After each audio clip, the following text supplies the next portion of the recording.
an easy way to basically introduce it is, I remember an analogy I read. Say somebody is like in excellent shape, very athletic, in the best shape of their life, and then they go to sleep one night and they wake up the next morning and suddenly they're like chronically obese. They're like 500 pounds. Imagine how in that position, how sluggish they would feel, how evident it would feel to them, and how much different they'd feel, and the contrast would just be so readily obvious. That's not how people end up in that kind of situation, is it? No, it's not like they just go to sleep one night and then they wake up and the drastic change is that self-evident. People slowly move up over time. It's similar like with like babies that grow up. Like obviously if you look at a picture of them 2 years versus a newborn, you see a drastic difference, but like a parent watching that baby grow up may not see like such a drastic difference every day. Somewhere along the line, even though it's harder to perceive day by day, they clearly are actually growing. The point of that analogy is like with really bad habits, with really destructive things in one's life, it can be difficult to discern how much it is hurting you over time until you look back and you realize like your life is destroyed. You allowed this to destroy yourself in so many ways, and now you're dealing with all these consequences that may have not seemed as big of a deal when you went to them. And I think a similar thing can be going on with a lot of people with pornography, where they understand objectively speaking that this is surely consequential in so many ways, mentally, relationally, emotionally, physically, most importantly spiritually, and but each time they go back to it, it doesn't seem to be that big of a deal until they look back and they realize again that their life has been destroyed by it. So the goal of this strategy is basically to figure out a way to respond to that kind of concern, understanding that objectively speaking pornography is so consequential in so many ways. Maybe you don't perceive how much it's hurting you over time,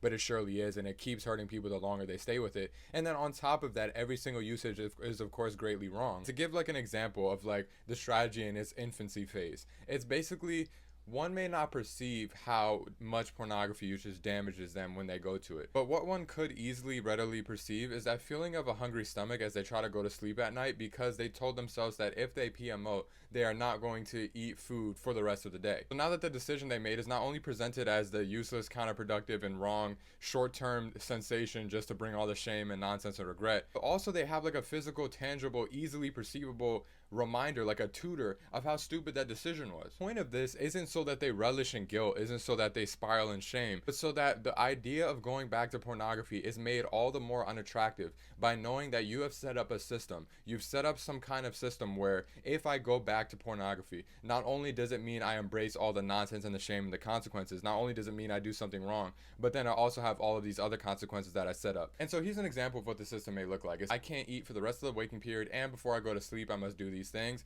And so I have waking period here, but basically what that means is, the easiest way of describing it is if one is awake at 11:58 p.m. and they're also awake at 12:01 a.m. Technically they've been awake in 2 different calendar days, but they've been awake in one waking period. At least one important reason for making that distinction is, like, let's say somebody says like I can't eat for the rest of the day. But what if you normally stay up late and then you just go past 12 and then you eat at 12:01? The point of the waking period is to guarantee that you have to go to sleep with whatever consequence that was set up. And then it says, before I go to sleep, read Galatians cover to cover, do 50 bodyweight squats, and tell 3 people that I fell into pornography usage. And then on top of that, tomorrow, no social media usage. I can't eat until after 5 p.m. No workout, and then I can only drink water and I cannot eat meat. So even after that 5 p.m. I can't like have any juice and I wouldn't be able to eat meat. So you notice in here, this system has consequences. It has things that are uncomfortable. You have can't eat until after 5 p.m. the next day. So theoretically, if one messed up around 5 p.m. the previous day, that would involve like a whole 24-hour fast. You have stuff in here that's meant to be consequential and annoying. And then you have like a restorative element of reading Galatians. And so I hope you see what the point of this principle is, which is basically that if I know that like maybe I'm not the best at perceiving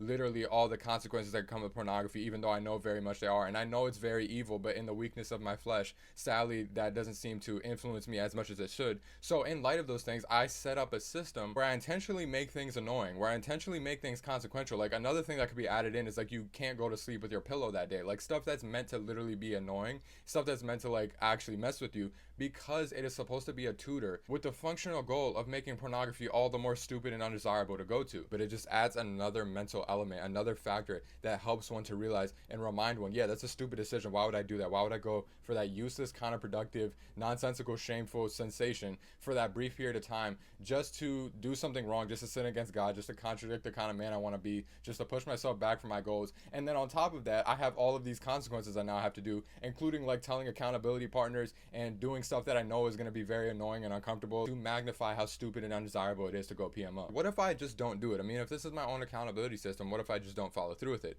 But I have here something I wrote in response to this. It seems incoherent that someone would actively choose to not do that which would help them quit pornography after they gave in.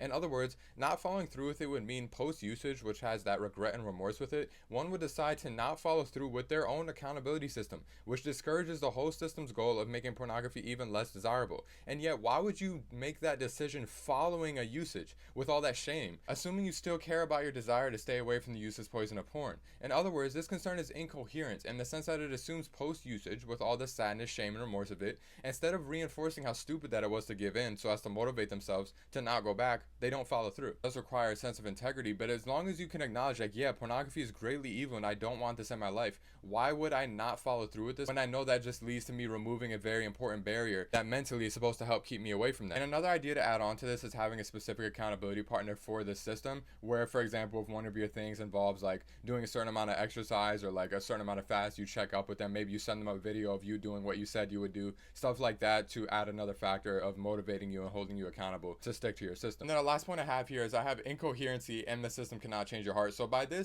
incoherency, I'm just talking about like there's something about this system that seems to like expose a flaw in human nature, wherein if, for example, one is definitely very motivated to stay away from PMO if they know they have to fast for a couple of days, but if they know it's very, very evil and wrong, like, you know what I mean, like that, it doesn't seem to make much sense. There is certainly some kind of flaw in that. I think part of the system is recognizing that flaw and say, okay, well, I can take a step back. I can take a step back outside of that incoherency, look at it and say, yeah, that doesn't make sense, but I know I do want to quit PMO, and if this is a helpful aid that I can step back and realize like there's imperfect desires at play here, I still realize this objectively would be extremely helpful for me to stay away from PMO. So if in my immaturity level this helps me a lot, I think it's still worth doing and still very helpful. There's some kind of imperfection here, but I still want to stay from PMO, and if this system helps me do that, I want to use this system. And then I just have here, the system cannot change your heart. If the only reason you want to stay away from PMO ends up being because you have the system set up, then